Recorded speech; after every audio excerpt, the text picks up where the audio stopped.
since I didn't give you the movies in advance, I had this fear that I was going to show up and the only ones here would be Rabbi Sherman and Deborah, who's helping me technologically. And yet here you are. I'm thrilled. I have 3 short films, and the reason why I didn't send them in advance is they're only 5 minutes long. So 1, you can't fall asleep. And in truth, 2, we can share the emotional power of them together and then discuss. So with that, since we have 3 films, we're not going to start in breakout rooms since we haven't seen anything yet. But I just want to say it's good to see all of you. This class was kind of a follow-up from our summer class where I chose 3 movies to take us through American Jewish history. This class was a little different. I had not seen the first 2.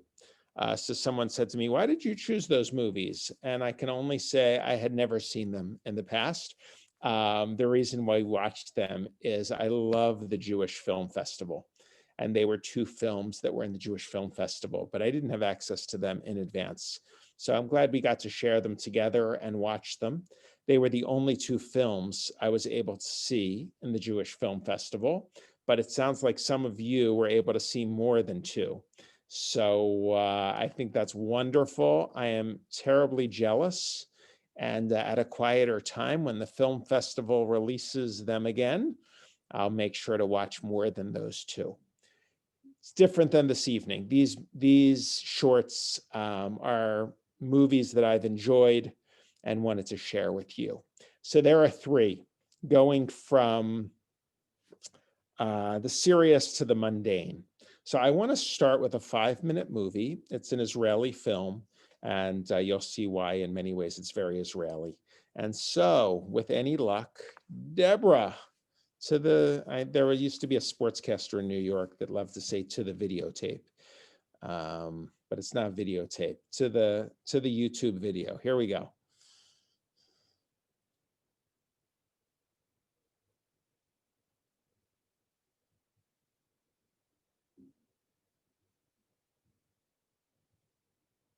Share screen, or do we need Emily back?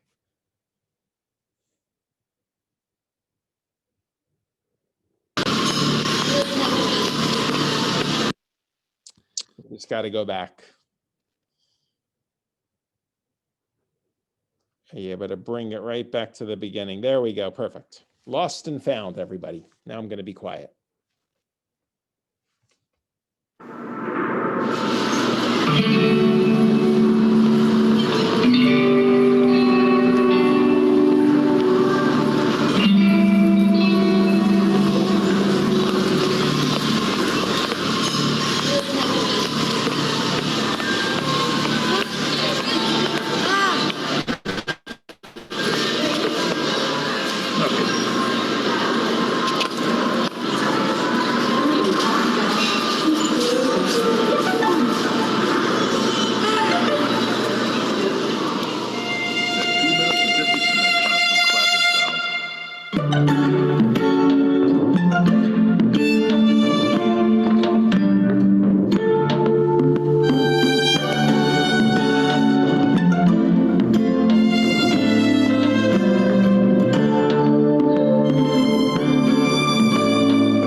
This could be a problem.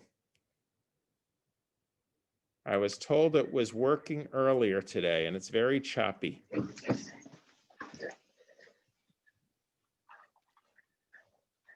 Any thoughts? Rabbi Sisenwine, I can get my computer and log in.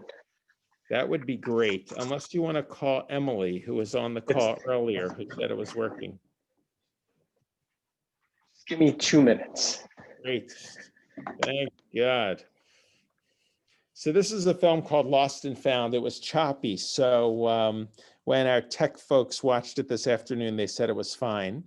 We're going to see what happens. It's an Israeli film, and it is in memory of a soldier.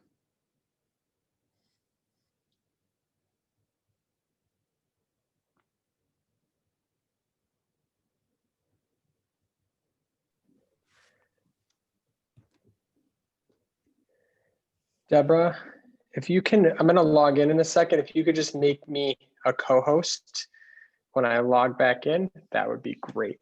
Perfect. Maybe we can all get a Zoom lesson while you're doing this, Rabbi Sherman.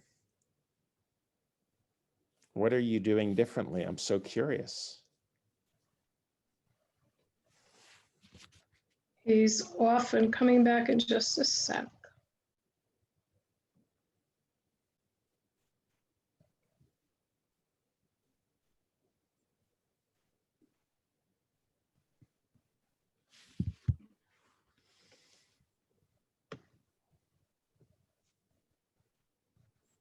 Okay, there we go.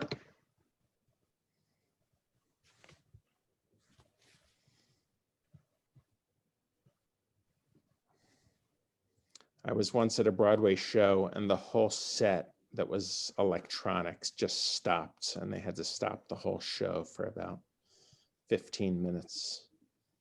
And it Okay. was Spider-Man. Okay.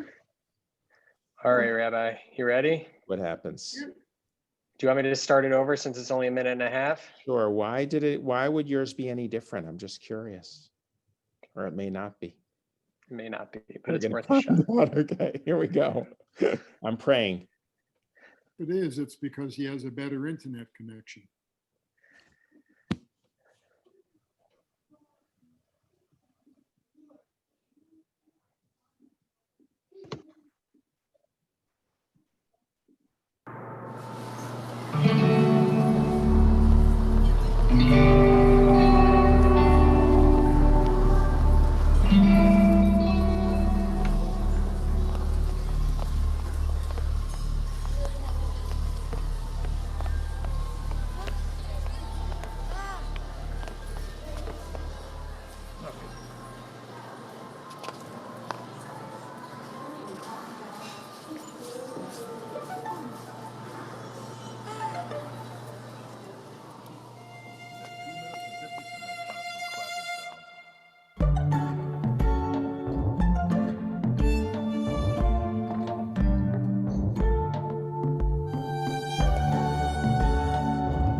So that is a very Israeli film.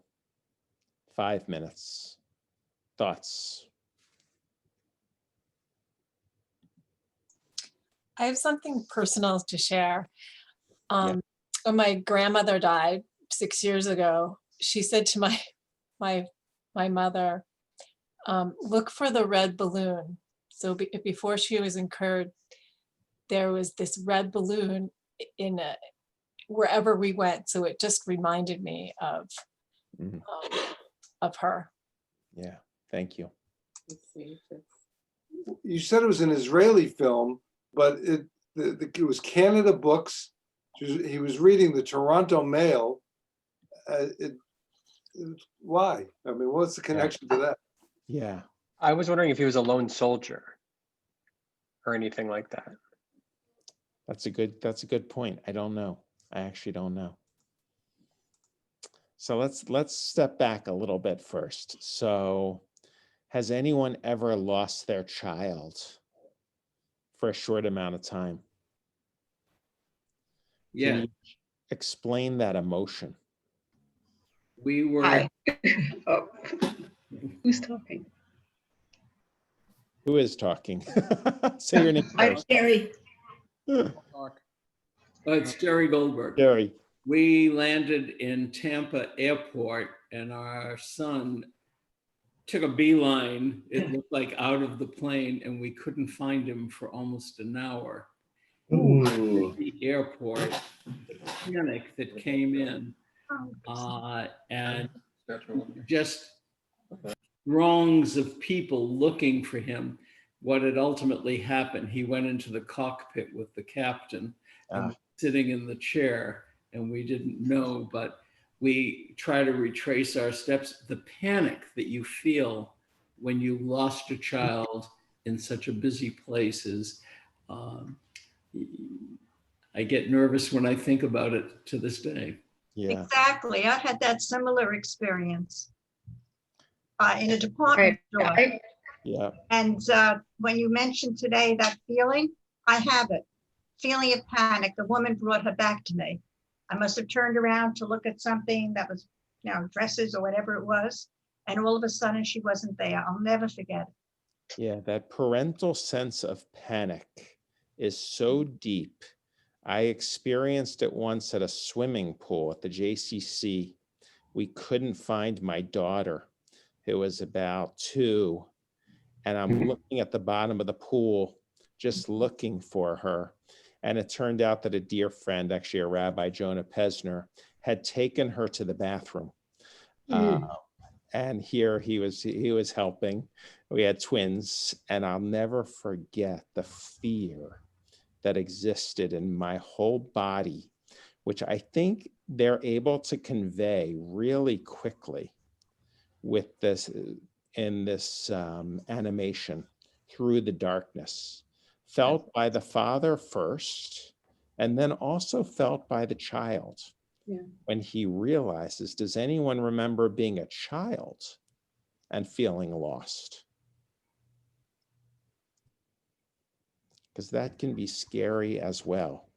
I was going to say, when my daughter was 3 years old, she got lost in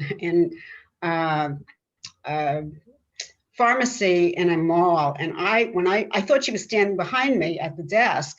When I turned around, she wasn't there. I ran all over the pharmacy. She wasn't there. I ran out into the mall, and she was standing in the middle of the hallway crying. And when she saw me, she says, "Mama, you were lost." she thought I got lost. I mean, that was the child's view of it.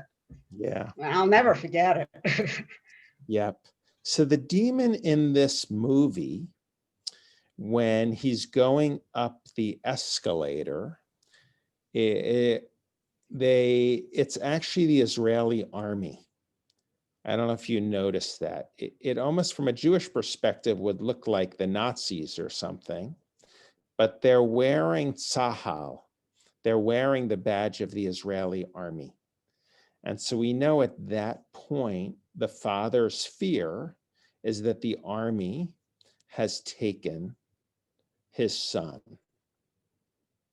and something has happened.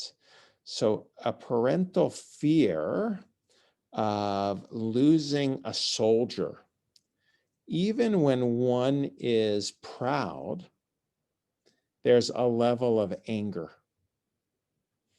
Any thoughts from that scene to the balloon and how it kind of ends? What was your emotion at the end? Jerry? Well, I see it as a country that There's Bonnie. faces the loss of children all the time. And it's not just the individual's experience, but it's a national feeling of being at risk, of which of us is going to lose the next child. And in some ways, this is a country that speaks to being found. It's a place of homeland and security, we like to think, but it also is a place we're at the risk of loss all the time. Yeah, beautifully said. Jerry Slavitt? I actually had a feeling of beauty that throughout the film, the balloon and of course the cloud, there was something about in the midst of loss, if you will, there's beauty. And that balloon floating up, to me, represented the ever-present beauty that still exists in spite of any loss. That's beautiful. He has that hug and that release. So with that, since it's 7:50 and I'm giving 20 minutes per film, let's jump and we can discuss the films together, unless anyone's really on the edge of their seat to share a comment on the first film. But it's very Israeli, just to echo what Ronnie had to say, that feeling of every parent knowing that there's that level of risk. I think it's a beautiful comparison for Americans, this notion of a lost child, because it's when we feel that everyday experience that is so scary for us. But from an Israeli mindset, it doesn't have to be lost at the mall. It's every parent experiences it when they send their child to the army. Let's look at the next one called Happily Ever After, another kind of life event movie. Do we still have Rabbi Sherman? Excellent, thank you. Yes, Phil. just one. When I hired Philip, it wasn't for his Zoom skills, and I just hit the jackpot. Me too.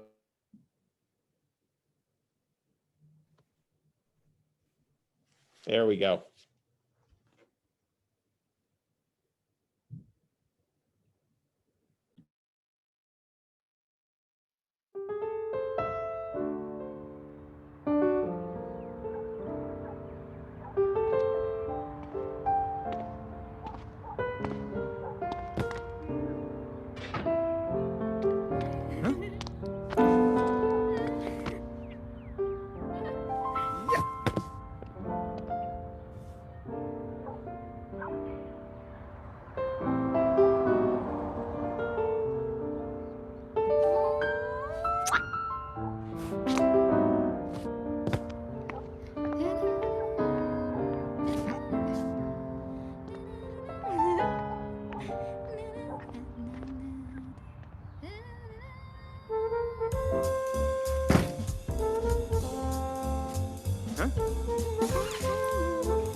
So this, I'm going to give everyone the link because this is actually, it moves beautifully, this film.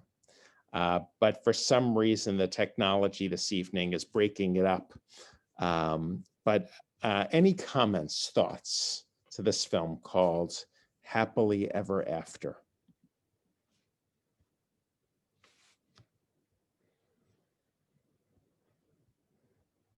So let's go back. So young couple moving in, and what do we witness?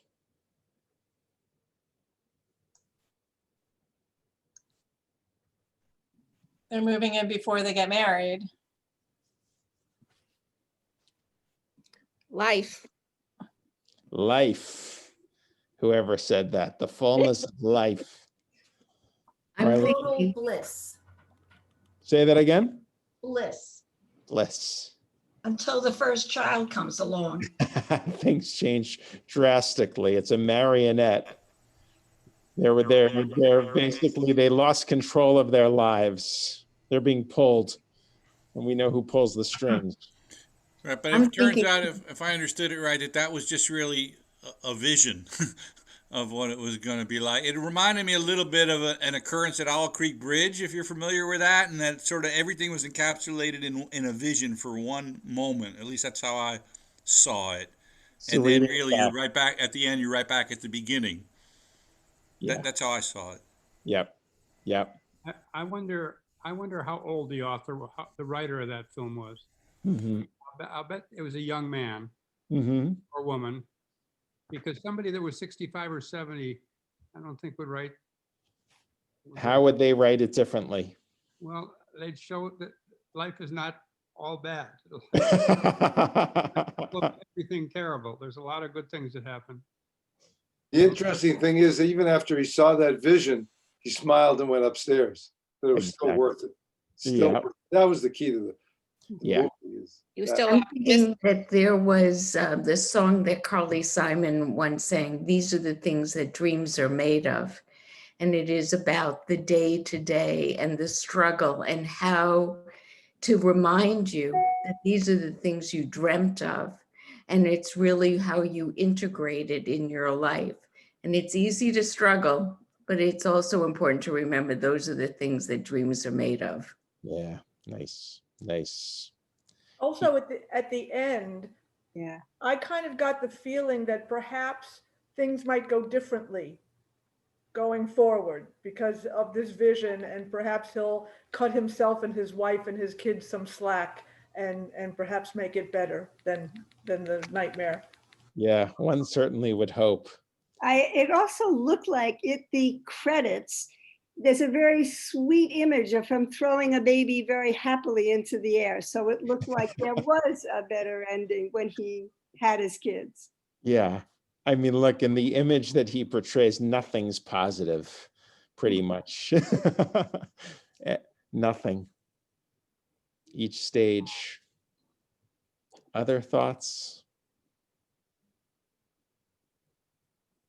I was thinking that the first one made you so anxious, and this one just instantly, it felt depressing.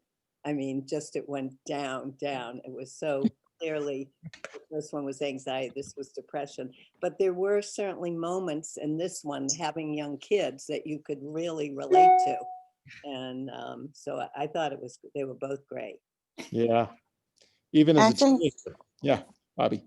I thought that whoever said that they thought it was somebody younger, meaning probably under 50 at least, who wrote this. I would tend to agree, because I think, when you're in the middle of raising kids and everything's coming down on you and you just don't have enough time and you're thinking it's only going to get worse. Actually, research sort of shows that if you make it through with a reasonable marriage into your 60s, you're often actually happier as you get into your late 60s or 70s if you're healthy, because a lot of those pressures are gone. And you wouldn't know that if you're younger. You just think it's going to keep getting worse, because it obviously, it gets better if you just adore your kids, but you still have all those pressures. Well, I mean, it presents a picture of, well, we don't have any choices. At a certain age, you fall in love, and then shortly thereafter you get married, and then a little while after that you start having children, and then you have some more children, and meanwhile you're working, and sometimes the woman is working and the man is working, and then they try and have a vacation together, and in the car the kids are screaming, they would want to do this and that, and so on. Now, and on it goes, and he's telling a story that this is the life that's prescribed for us, in Western societies. And meanwhile, what I'm observing is, among my numerous grandchildren, they feel they have the freedom to chart their own life, and they don't have to necessarily have a man or woman in their life, or a partner in their life at a certain age, and they don't have to get married, and they don't have to have children. And so my prospects, even though I'm about to turn 90, of having great grandchildren are very slim. And now, of course, it's more. Now, the basic question is, I don't begrudge them their freedom, but the basic question is this: is the life that they're trying to create for themselves really better and more fulfilling than the one that most of us created for ourselves? And I don't really have the answer to that. Thank you. I thought it was a very interesting part when it started to show his children as they were growing up, and they were punk looking. Yeah. And it looked like my kids didn't turn out the way I want.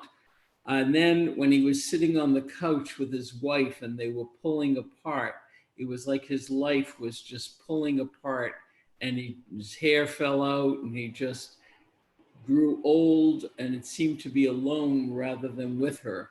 But then at the very end, he did pick up his stuff and was going in, even though he thought that might be the case.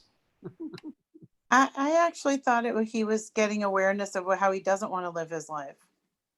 He saw that a lot of people follow this certain path. He saw that path unfolded, and he was going to make a choice to do something different. But yet go inside, you read him as going upstairs. Yes, but not willing to succumb to that path of misery.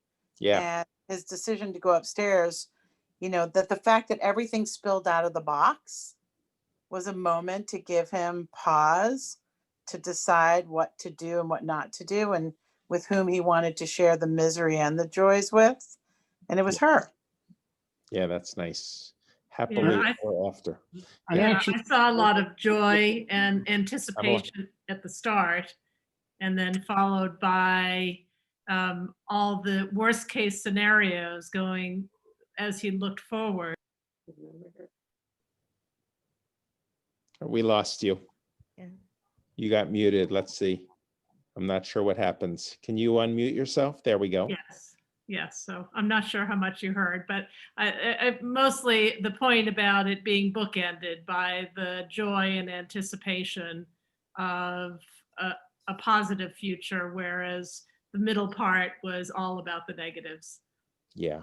So the first we have this deep depressive part of the movie, But this one, we don't know how it ends, like the first one. Unless you think that the ending was the re-beginning. So I actually thought when the box dropped and the character was picking the things up, it was almost as if that was the son. And picking up all sort of like, you know, taking the belongings of the family and life in whatever form it was going to be was going to go on, whether he got married or didn't get married, whether he had a partner or children, it didn't matter. It's just this life goes on with all of its ups and all of its downs, but it keeps going on. However we react to it. That's how I saw the very end. Well, the rabbi mentioned the word control, and what your first comment talked about control. I really wondered if what it really was is when he, at the end, picked up that box again, he'd seen that he had potentially the ability to take responsibility and control for how his life went, as opposed to letting his life control him. You know, that you can take control and make it better. Maybe having seen what it could be, he was thinking, I can do better. I was hoping. I'm an optimist. So if you're an optimist, maybe you see that. Do you think his fears are realistic ones? At that young age, he's this young, they're looking for an apartment to rent. They're giddy with excitement about mopping the floor. Yes, he may And it quickly turns. he may have seen his parents go through that same cycle, and that was his fear, that he would repeat it. And that might give him a pause to sort of rearrange his life differently. Yeah. Other thoughts? When I was young and I went to my father about a problem, he said, it's not a bump in the road. It's a bumpy road. So be ready. And I think that's what he recognized, that it's a bumpy road. That's okay. I'm ready for it. And I'll enjoy the platform. Enter anyway. He's going to enter that apartment anyway. Yeah. Pick up the things. I also thought that he was viewing what his parents might have gone through. In the end, I noticed when she was on the railing looked a little disheveled. But in the beginning, I don't remember if the railing was spiffy and new. I remember it being more positive and exciting. But in the end, it looked like the apartment was much more realistic. So maybe he was in the beginning being positive and excited, but in the end, he was thinking of things in a more realistic way. So he had two different perspectives thinking about maybe about his parents going through it. Interesting. Nice. Other thoughts? I think it's fascinating that the two films you chose are both animated, and I don't know the right word. They're not a straight, simple. Neither of them is a straight, simple film. Yeah. Renee? I was just going to say, it's amazing where animation has come. We go to see a lot of any of the film festivals that are animated, the shorts, the long ones, and it's just astonishing where animation has come to. Yeah. It's beautiful. So we'll put these in the chat, Deborah, if you're able, these three films. That second one possesses a real beauty in the animation, which was lost a little bit. But you can see the honesty that these films bring. In only 4.5 to 5 minutes, you can cover a lot of ground. Let's go to the next one, a little lighter. This is not animated, and I believe this one is called Mendel. This one is set outside of Israel, I believe. I'm not sure. Now that I think about it. Here we go.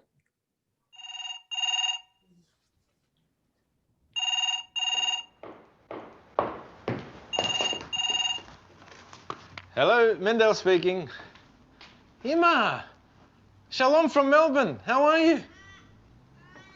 And Abba? Really? That's fantastic. When are you flying in? You what? You're in a cab. I see. And you are where exactly? Great. Great. See you in half an hour. Shalom.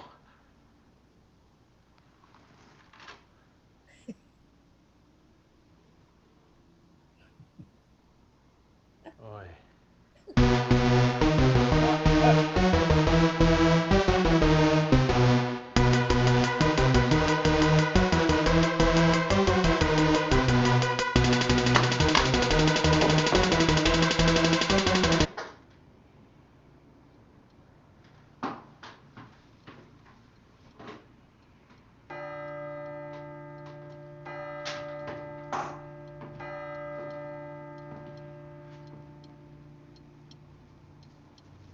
Goodbye, friend.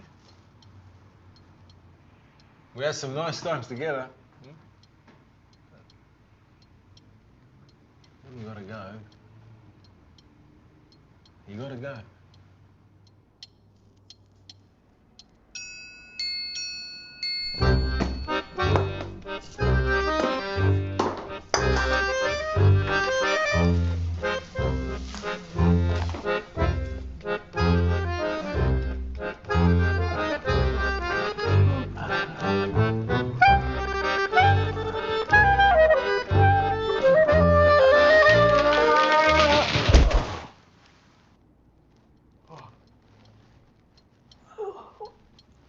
Okay, that's it. I'm serious. It's time to go.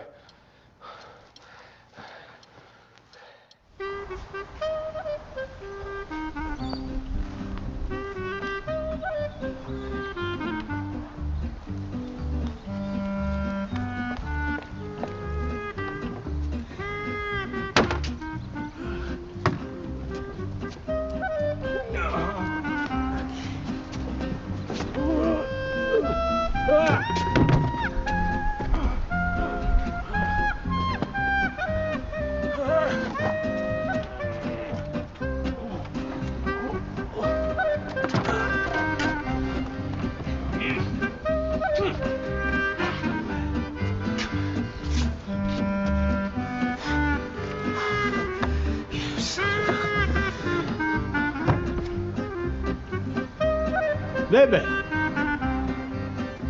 Kappa's too big.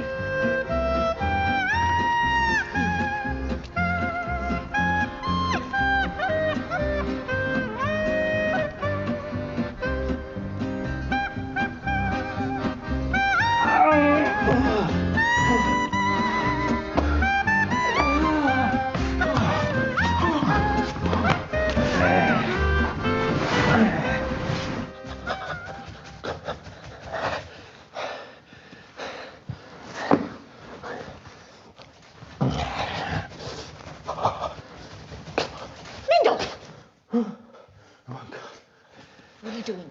My parents are coming over. When? Right now, they're on their way.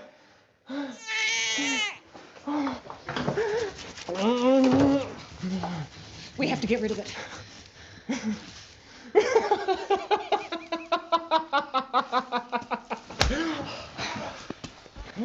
Get it together.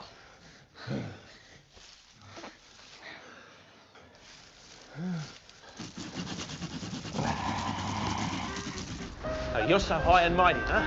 How many histories have I asked you? They were a gift from the neighbours. Gift, Schmidt. You think that makes a difference to my father?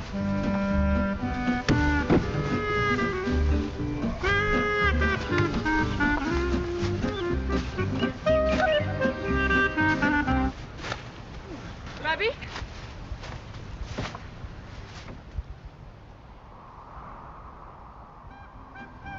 Just leave it. Yep.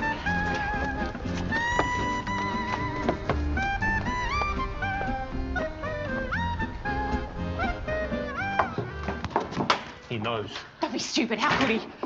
Ruthie, he knows. Look.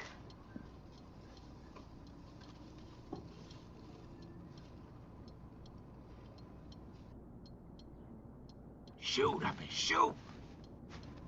Go on, get out of there.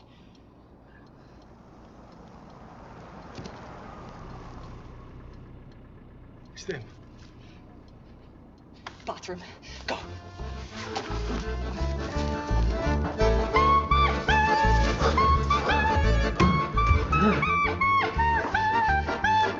Hurry, they're in the building! Leave it!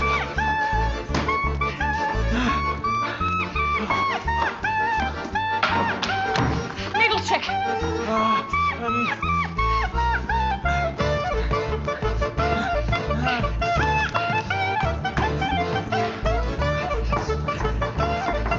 Drops.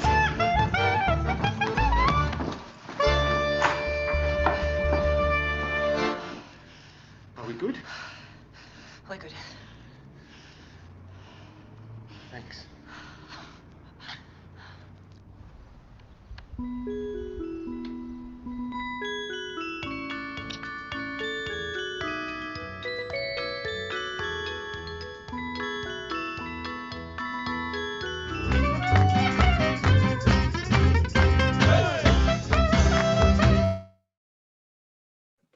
All right, a little different this one.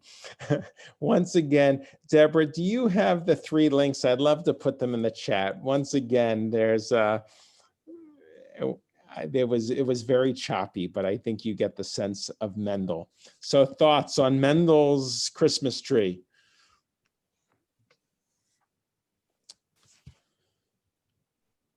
Could you pick up the scene of the carpet? Like, why did he wrap it in carpet? Didn't want the rabbi to see. Right. Well, that was it was even before the rabbi. Yeah, it was kind of this spoof on a dead body, that he's hiding a dead body. And then you can't see it the way we said. He's in the bathroom. Right. You think he's doing something else in the bathroom. And it turns out he's chopping the tree, and is hesitant. And the wife says, you got to do it. You got to do it. Whatever it takes. And they cut the tree into pieces and put it in the trash can. So what is this movie hinting at? Hi, it's Gloria. I think it's very apropos since it's just after Thanksgiving and all the Christmas decorations are going out. And my next door neighbor just hired somebody, and there's big lights around the house and following the roof line and whatnot. As Jews, I think it's sort of a hard time. I feel somewhat left out because a menorah isn't quite the same as all the Christmas decor. Never mind the gifts, but I'm just talking about the lights. And so I'm just wondering whether this piece is about feeling pressured to conform. Although what didn't make sense is that they're Orthodox Jews. That's the only part that didn't make sense to me. But I can understand the tension you have being a practicing Jew and living in a Christian world. Yep. Even an Orthodox Jew can feel that sense of envy come Christmas time. Christmas is pretty powerful in America. Yeah, it is. Yeah, we just had the discussion yesterday. Was this possibly a symbol that you had a Hasidic family that was trying to break out of the Hasidic community? The symbolism there? Or at least they knew they were doing something that would not gain the approval of their parents. That's for sure. And what they were willing to do to hide it, even though as a couple, they were perfectly comfortable to embrace maybe a different way of life. Hi, it's Marlene. When my first year in college, I had 2 roommates who were Christian, and they got a Christmas tree, and I made them put it next to my bed so I could live with all the lights. And I remember when my mom called, I couldn't tell her. I was so ashamed that I went over to the other side. But it just was overwhelming, you know, how beautiful it was. And I felt like I had been missing out on it for all those years. And after that 1 year, it was, I had enough. I was a guy for a week. So believe it or not, there are Christmas trees all over Tel Aviv. And it's not because there are Christians, they're in restaurants, they're all over. It's because American movies are so prevalent in Israeli culture, and many American movies celebrate Christmas as the most beautiful time of the year, Right. beautiful season. And so Israelis have now seen the tree as the beautiful winter season. And I've led, as you know, many family trips, but I always feel funny going into a restaurant in Tel Aviv for the Christmas vacation when we bring the family trips, and there are Christmas trees everywhere. And you think, I'm going to get away from Christmas trees. In Jerusalem, you can get away from them, but not in Tel Aviv. So Laura. Rabbi, what do you call it? Our family went to Israel over Christmas vacation, I think 3 years ago. Yeah. And we only saw 2 Christmas trees in the whole country. One was in Jaffa, which, there's a huge tree, right? Yeah, and that's not a Jewish town.